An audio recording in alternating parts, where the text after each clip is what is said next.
Dose Capital by Zvi Maushowitz, January 5, 2026. This week, Philip Trammell and Dwarkesh Patel wrote Capital in the 22nd century. One of my goals for Q1 2026 is to write unified explainer posts for all the standard economic debates around potential AI futures in a systematic fashion. These debates tend to repeatedly cover the same points, and those making economic arguments continuously assume you must be misunderstanding elementary economic principles, or failing to apply them for no good reason. Key assumptions are often unstated and even unrealized, and also false or even absurd. Reference posts are needed. That will take longer, so instead this post covers the specific discussions and questions around the post by Trammell and Patel. My goal is to both meet that post on its own terms and also point out the central ways its own terms are absurd and the often implicit assumptions they make that are unlikely to hold. What Trammell and Patel are centrally claiming as a default outcome. They affirm, as do I, that Piketty was centrally wrong about capital accumulation in the past for many well-understood reasons, many of which they lay out. They then posit that Piketty could have been unintentionally describing our AI future, as in if, as they say they expect is likely. 1. AI is used to lock in a more stable world where wealth is passed to descendants. 2. There are high returns on capital, with de facto increasing returns to scale due to superior availability of investment opportunities. 3. AI and robots become true substitutes for all labor. 4. Implicit. This universe continues to support humanity and allows us to thrive. 5. Implicit. The humans continue to be the primary holders of capital. 6. Implicit. The humans are able to control their decisions and make essentially rational investment decisions in a world in which their minds are overmatched. 7. We indefinitely do not do a lot of progressive redistribution. 8. Implicit. Private property claims are indefinitely respected at unlimited scale. Then, 1. Inequality grows without bound, the Gini coefficient approaches 1. 2. Those who invest wisely, with eyes towards maximizing long-term returns, end up with increasingly large shares of wealth. 3. As in, they end up owning galaxies. Patel and Trammell.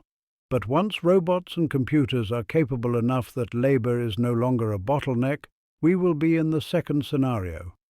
The robots will stay useful even as they multiply, and the share of total income paid to robot owners will rise to 1. This would be the Jevons paradox. Later on, to make the discussions make sense, we need to add 9.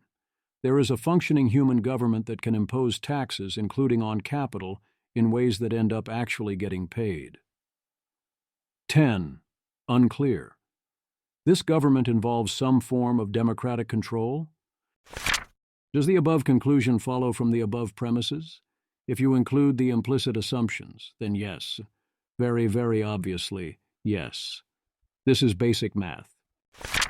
Sounds like this is not our main problem in this scenario. In this scenario, sufficiently capable AIs and robots are multiplying without limit and are perfect substitutes for human labor. Perhaps, what about the distribution of wealth among humans is the wrong question. I notice I have much more important questions about such worlds where the share of profits that goes to some combination AI, robots, and capital rises to all of it. Why should the implicit assumptions hold? Why should we presume humans retain primary or all ownership of capital over time? Why should we assume humans are able to retain control over this future and make meaningful decisions? Why should we assume the humans remain able to even physically survive, let alone thrive? Note especially the assumption that AIs don't end up with substantial private property. The best returns on capital in such worlds would obviously go to the AIs that are directly or indirectly instructed to do that. So if AI is allowed to own capital, the AIs end up with control over all the capital, and the robots, and everything else. It's funny to me that they consider charitable trusts as a potential growing source of capital, but not the AIs. Even if we assumed all of that, why should we assume that private property rights would be indefinitely respected at limitless scale, on the level of owning galaxies? Why should we even expect property rights to be long-term respected under normal conditions here on Earth, especially in a post calling for aggressive taxation on wealth, which is kind of the central nice case of not respecting private property? Expecting current private property rights to indefinitely survive into the transformational superintelligence age seems, frankly, rather unwise. Eliezer Yudkowsky. What is with this huge, bizarre, and unflagged presumption that property rights, as assigned by human legal systems, are inviolable laws of physics? That ASIs remotely care? You might as well write, "I own you" on an index card in crayon, and wave it at the sea. Oliver Hebreka.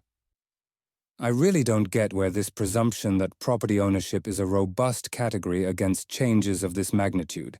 It certainly hasn't been historically. Jan Kulveit. Cope Level 1. My labor will always be valuable. Cope Level 2. That's naive. My AGI company's stock will always be valuable, maybe worth galaxies. We may need to solve some hard problems with inequality between humans, but private property will always be sacred and human. Then if property rights do hold, did we give AIs property rights, as Giva Sadi suggests, and as others have suggested, we should do to give them a stake in the legal system, or simply for functional purposes? If not, that makes it very difficult for AIs to operate and transact, or for our system of property rights to remain functional. If we do, then the AIs end up with all the capital, even if human property rights remain respected. It also seems right to, at some point, if the humans are not losing their wealth fast enough to expect AIs coordinating to expropriate human property rights while respecting AI property rights, as has happened commonly throughout the history of property rights when otherwise disempowered groups had a large percentage of wealth. The hidden libertarian human essentialist assumptions continue. For example, who are these descendants and what are the inheritances? In these worlds, one would expect aging and disease to be solved problems for both humans and AIs. Such talk and economic analysis often sounds remarkably parallel to this. Image. A cartoon shows two indigenous people in the foreground talking while a line of armored soldiers carrying spears marches toward them in the background, with several soldiers' tunics labeled AI and ASI. The dialogue contrasts worry about becoming irrelevant due to the outsiders' good advice with the more immediate fear that they might be killed and have their land taken. To be clear, this scenario doesn't make sense. The world described here has AIs that are no longer normal technology. While it tries to treat them as normal in other places anyway, it is not remotely at equilibrium. There is no reason to expect its property rights to endorse or to stay meaningful. It would be dominated by its AIs, and it would not long endure.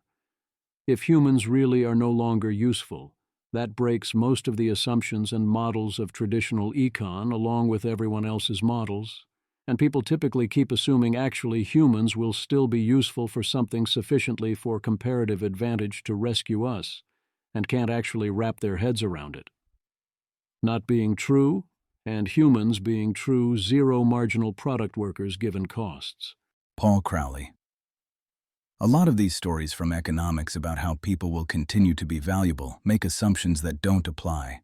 If the models can do everything I do, and do it better and faster and for less than it costs me to eat, why would someone employ me? It's really hard for people to take in the idea of an AI that's better than any human at every task. Many just jump to some idea of an Uber task that they implicitly assume humans are better at. Satya Nadella made exactly this mistake on Dwarkesh. Dwarkesh Patel. If labor is the bottleneck to all the capital growth. I don't see why sports and restaurants would bottleneck the Dyson sphere, though. That's the thing. If we're talking about a Dyson sphere world, why are we pretending any of these questions are remotely important or ultimately matter? At some point, you have to stop playing with toys. A lot of this makes more sense if we don't think it involves Dyson spheres. Under a long enough time horizon, I do think we can know roughly what the technologies will look like barring the unexpected discovery of new physics, So I'm with Robin Hanson here rather than Andrew Cote. Today is not like 1850. Andrew Cote. This kind of reasoning, that the future of humanity will be rockets, robots, and Dyson swarms indefinitely into the future, assumes an epistemological completeness that we already know the future trade space of all possible technologies. It is as wrong as it would be to say, in 1850, that in 200 years any nation that does not have massive coal reserves will be unfathomably impoverished. What could there be besides coal, steel, rail, and steam engines? Physics is far from complete. We are barely at the beginning of what technology can be, and the most valuable things that can be done in physical reality can only be done by conscious observers, and this gets to the very heart of interpretations of quantum mechanics and physical theory itself. Robin Hanson. No, more likely than not, we are constrained to a 3-space one-time space-time where the speed of light is a hard limit on travel/influence. Thermodynamics constrains the work we can do, and we roughly know what are the main sources of negentropy. We know a lot more than in 1850.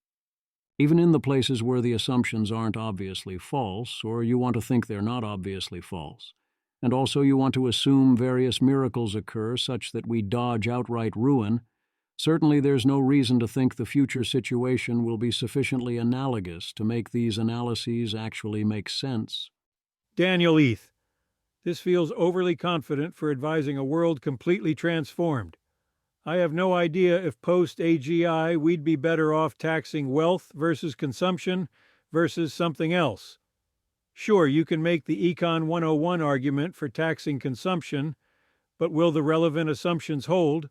Who knows? Seb Krier. I also don't have particularly good intuitions about what a world with ASI, nanotechnology, and Dyson swarms looks like either. Futurist post-AGI discussions often revolve around thinking at the edge of what's in principle plausible/likely and extrapolating more and more. This is useful, but the compounding assumptions necessary to support a particular take contain so many moving parts that can individually materially affect a prediction. It's good to then unpack and question these, and this creates all sorts of interesting discussions. But what's often lost in discussions is the uncertainty and fragility of the scaffolding that supports a particular prediction. Some variant of the conjunction fallacy. Which is why, even though I find long-term predictions interesting and useful to expand the option space, I rarely find them particularly informative or sufficient to act on decisively now. In practice, I feel like we're basically hill climbing on a fitness landscape we cannot fully see. Brian Albrecht. I appreciate Dwarkesh and Philip's piece. I responded to one tiny part. But I'll admit I don't have a good intuition for what will happen in 1,000 years across galaxies. So I think building from the basics seems reasonable. I don't even know that wealth and consumption would be meaningful concepts that look similar to how they look now, among other even bigger questions. I don't expect the basics to hold, and I think we have good reasons to expect many of them not to. Ben Thompson. This world also sounds implausible. It seems odd that AI would acquire such fantastic capabilities and yet still be controlled by humans and governed by property laws as commonly understood in 2025. I find the AI doomsday scenario, where this uber-capable AI is no longer controllable by humans, to be more realistic. On the flip side, if we start moving down this path of abundance, I would expect our collective understanding of property rights to shift considerably. Ultimately, all of this, as Thomas Bjarter puts it, imagines an absurd world, assuming away all of the dynamics that matter most. Which still leaves something fun and potentially insightful to argue about. I'm happy to do that. But don't lose sight of it not being a plausible future world, and taking as a given that all our real problems mysteriously turn out fine despite us having no way to even plausibly describe what that would look like, let alone any idea how to chart a path towards making it happen. At Argumento. Thus, from this point on, this post accepts the premises listed above at Argumento. I don't think that world actually makes a lot of sense on reflection, as an actual world. Even if all associated technical and technological problems are solved, Including but not limited to all senses of AI alignment, I do not see a path arriving at this outcome. I also have lots of problems with parts the economic baseline case under this scenario. The discussion is still worth having, but one needs to understand all this up front. It's even worth having that discussion even if the economists are mostly rather dense and SMG and trotting out their standard toolbox as if nothing else ever applies to anything. I agree with Yoshavit that it is good that this and other writing and talks from Dwarkesh Patel are generating serious economic engagement at all. The baseline scenario. If meaningful democratic human control over capital persisted in a world trending towards extreme levels of inequality, I would expect to see massive wealth redistribution, including taxes on or confiscation of extreme concentrations of wealth. If meaningful democratic control didn't persist, then I would expect the future to be determined by whatever forces had assumed de facto control. By default, I would presume this would be the AIs, but the same applies if some limited human group managed to retain control, including over the AIs, despite superintelligence. Then it would be up to that limited group what happened after that. My expectation would be that most such groups would do some redistribution, but not attempt to prevent the Gini coefficient going to approximately 1, and they would want to retain control. Jan Kelvite's pushback here seems good. In this scenario, human share of capital will go to 0, our share of useful capability for violence will also go to 0, the use of threats as leverage won't work and will go to 0, and our control over the state will follow. Harvey Lederman also points out related key flaws.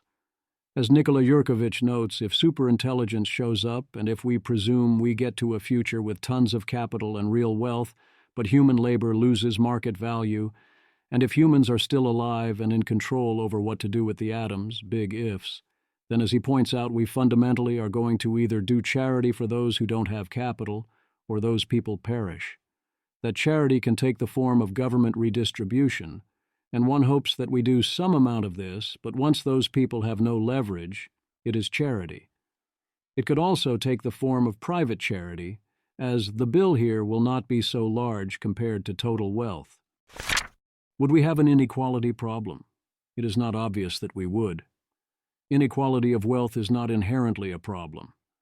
Why should we care that one man has $1 million and a nice apartment, while another has the Andromeda Galaxy? What exactly are you going to do with the Andromeda Galaxy? A meta-study in Nature released last week concluded that economic inequality does not equate to poor well-being or mental health. I also agree with Paul Novosad that it seems like our appetite for a circle of concern and generous welfare state is going down, not up. I'd like to hope that this is mostly about people feeling they themselves don't have enough, and this would reverse if we had true abundance, but I'd predict only up to a point. No, we're not going to demand something resembling equality, and I don't think anyone needs a story to justify it. Dwarkesh's addendum that people are misunderstanding him and emphasizing the inequality is inherently the problem makes me even more confused. It seems like, yes, he is saying that wealth levels get locked in by early investment choices, and then that it is hard to justify high levels of inequality, and that even if you can make $10 million a year in real income in the post-abundance future, Larry Page's heirs owning galaxies is not okay. I say, actually, yes, that's perfectly okay, provided there is stable political economy, and we've solved the other concerns so you can enjoy that $10 million a year in peace. The idea that there is a basic unit, physical human minds, that all have rights to roughly equal wealth, whereas the more capable AI minds and other entities don't, and anything else is unacceptable. That doesn't actually make a lot of sense, even if you accept the entire premise. Tom Holden's pushback is that we only care about consumption inequality, not wealth inequality. And when capital is the only input, taking capital hurts investment, so what you really want is a consumption tax. Similar thinking causes Brian Albrecht to say, redistribution doesn't help, when the thing that's trying to be helped is inequality. Of course, redistribution can help with that. whereas I think Brian is presuming what you actually care about is the absolute wealth or consumption level of the workers, which of course can also be helped by transfers, so I notice I'm still confused. But either way, no, that's not what anyone is asking in this scenario. The pie doth overfloweth, so it's very easy for a very small tax to create quite a lot of consumption if you can actually stay in control and enforce that tax. I agree that in normal situations among humans, consumption inequality is what matters. And I would go further and say absolute consumption levels are what matters most. You don't have to care so much about how much others consume so long as you have plenty, although I agree that people often do. I have 1000x what I have now, and I don't age or die. And my loved ones don't age or die, but other people own galaxies. Sign me the hell up. Do happy dance. Dwarkesh explicitly disagrees, and many humans have made it clear they disagree. Framing this as consumption drags in a lot of assumptions that will break in such worlds, even if they are otherwise absurdly normal. We need to question this idea that meaningful use of wealth involves consumption, whereas many forms of investment or other such spending are in this sense de facto consumption. Also, AIs don't consume is this sense, so again, this type of strategy only accelerates disempowerment. The good counter-argument is that sufficient wealth soon becomes power. Paul Graham. The rational fear of those who dislike economic inequality is that the rich will convert their economic power into political power, that they'll tilt elections, or pay bribes for pardons, or buy up the news media to promote their views. I used to be able to claim that tech billionaires didn't actually do this, that they just wanted to refine their gadgets. But unfortunately, in the current administration, we've seen all three. It's still rare for tech billionaires to do this. Most do just want to refine their gadgets. That habit is what made them billionaires. But unfortunately, I can no longer say that they all do. I don't think the inequality being hard to justify is important. I do think humans often correctly beware inequality because it leads to power is important. No, you can't simply let markets handle everything. Gary Tan's pushback of, whoa, Dwarkesh, open markets are way better than redistribution, and all the standard anti-redistribution rhetoric and faith that competition means everyone wins. A pure blind faith in markets to deliver all of us from everything, and the only thing we have to fear is government regulations and taxes and redistribution. Attacking Dwarkesh for daring to suggest redistribution could ever help with anything is a maximally terrible response. Not only is it suicidal in the face of the problems Dwarkesh is ignoring, it is also very literally suicidal in the face of labor income dropping to zero. Yes, prices fall and quality rises, and then anyone without enough capital starves anyway. Free markets don't auto-magically solve everything. Mostly free markets are mostly the best solutions to most problems. There's a difference. You can decide that inequality is not in and of itself a problem. You do still need to do some amount of non-market redistribution if you want humans whose labor is not valuable to survive other than off capital, because otherwise they won't. Maybe Gary Tan is fine with that if it boosts the growth rate. I'm not fine with it. The good news is that in this scenario we will be supremely wealthy, so a very small tax regime will enable all existing humans to live indefinitely in material wealth we cannot dream of. Proposed solutions. Okay, suppose we do want to address the inequality problem. What are our options? Their first proposed solution are large inheritance taxes. As noted above, I would not expect these ultra-wealthy people or AIs to die, so I don't expect there to be inheritances to tax. If we lean harder into premise and ignore that issue, then I agree that applying taxes on death rather than continuously has some incentive advantages, but also it introduces an insane level of distorted incentives if you try to make this revenue source actually matter, versus straight wealth taxes. The proposed secondary solution of a straight-up large wealth tax is justified by the robots will work just as hard no matter the tax rate. To argue that this won't do too much economic damage, but to the extent they are, minds are choosing the robot behaviors, this simply is not effectively true, as most economists will tell you. They might work as hard, but they won't work in the same ways towards the same ends because either humans or AIs will be directing what the robots do, and the optimization targets have changed. Communist utopia is still communist utopia. It's weird to see it snuck in here as if it isn't what it is. The tertiary solution, a minimum spending requirement, starts to get weird quickly if you try to pin it down. What is spending? What is consumption? This would presumably be massively destructive, causing massive wasteful consumption on the level of destroying a large portion of the available mass energy in the light cone for no effect. It's a cool new thing to think about. Ultimately, I don't think it works due to mismatched conceptual assumptions. They also suggest taxing natural resources. In a galactic scenario, this seems like an incoherent proposal when applied to very large concentrations of wealth, not functionally different than straight-up taxing wealth. If it is confined to Earth, then you can get some mileage out of this, but that's solving your efficient government revenue problems, not your inequality problems. Do it anyway. The real barriers to implementing massive redistribution are: can the sources of power choose to do that? And are we willing to take the massive associated hits to growth? The good news for the communist utopia solution, aka the wealth tax, is that it would be quite doable to implement it on a planetary scale or in AI as normal technology, near-term worlds, if the main sources of power wanted to do that. Capital controls are a thing, as is imposing your will on less powerful jurisdictions. Capital is not magic. The problem on a planetary scale is that the main sources of real power are unlikely to be the democratic electorate, once that electorate no longer is a source of either economic or military power. If the major world powers or unified world government want something and remain the major world powers, they get it. When you're going into the far future and talking about owning galaxies, you then have some rather large laws of physics problems with enforcement. How are you going to collect or enforce a tax on a galaxy? What would it even mean to tax it? In what sense do they own the galaxy?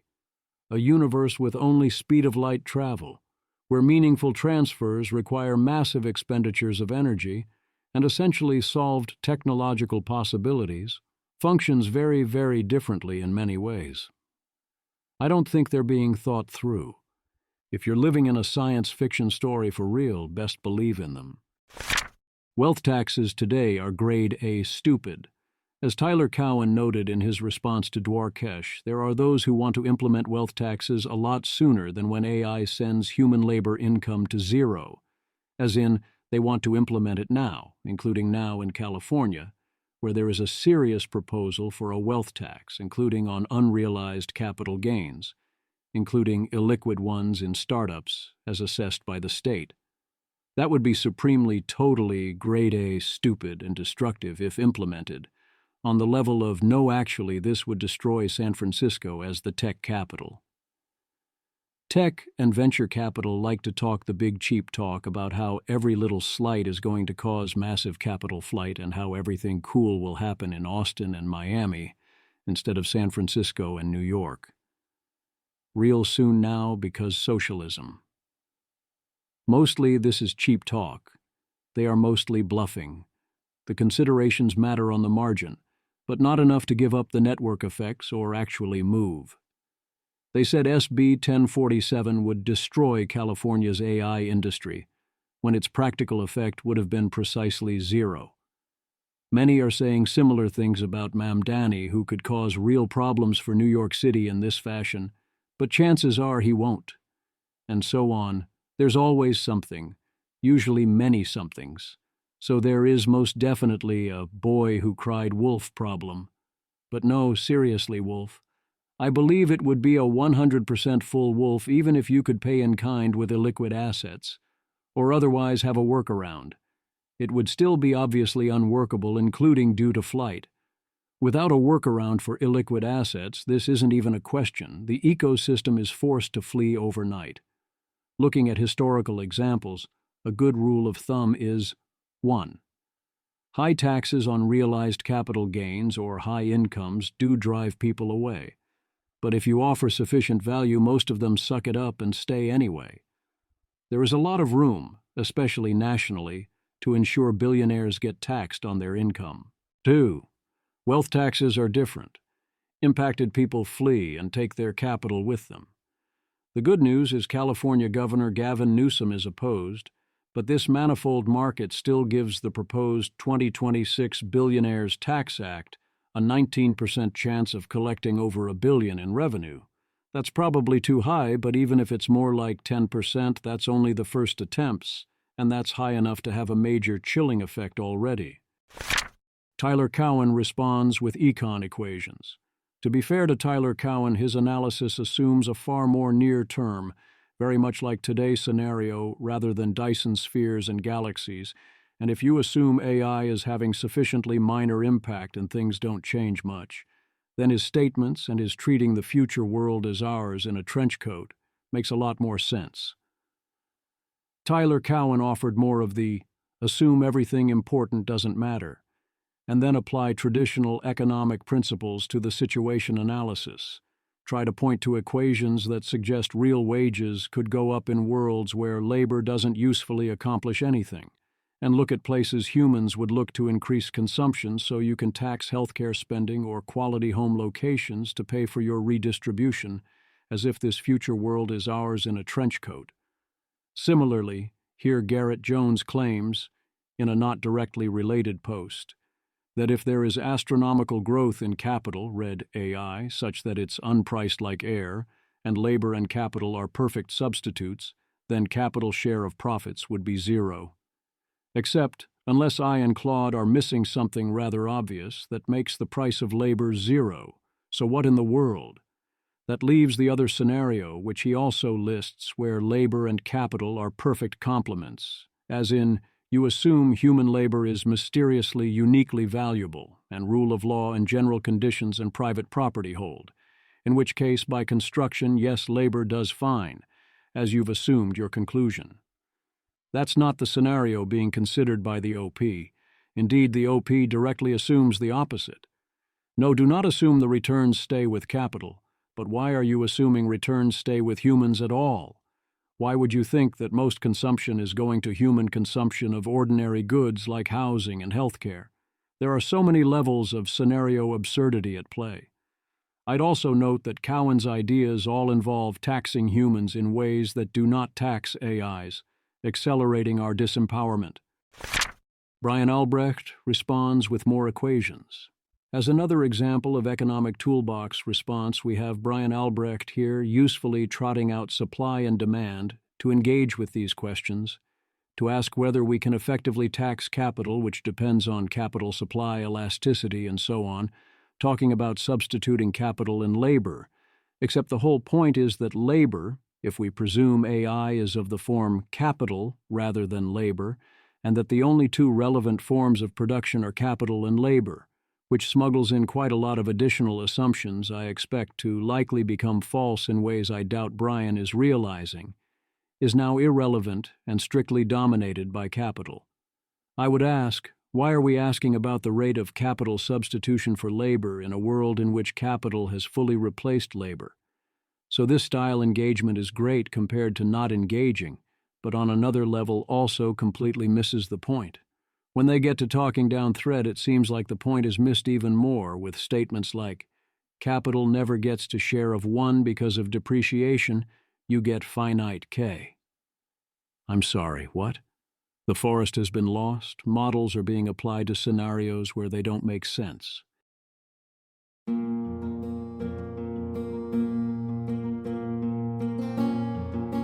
This has been an episode of the Don't Worry About the Vase podcast.